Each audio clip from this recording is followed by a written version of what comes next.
জন্মকালীন কম ওজনের শিশুর বাড়িতে যত্ন নেওয়া। নবজাতকের রিসুসিটেশন প্রয়োজনে দিতে হবে, অর্থাৎ মাউথ টু মাউথ শ্বাস প্রশ্বাস দিতে হবে। শিশুকে গরম রাখতে ত্বকে ত্বক লাগিয়ে রাখতে হবে, মায়ের গায়ের সাথে রাখতে হবে। জন্মের পরে যত তাড়াতাড়ি সম্ভব নবজাতককে মায়ের দুধ খাওয়াতে হবে।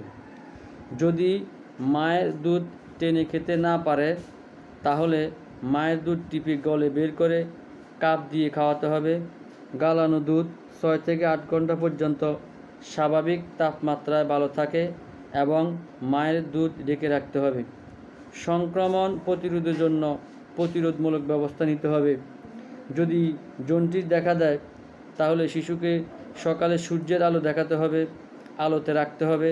শিশুকে অধিক পরিমাণে মায়ের বুকের দুধ খাওয়াতে হবে। আরও বেশি যদি শিশুর অবস্থা খারাপ হয় তাহলে তাকে রেফার করতে হবে।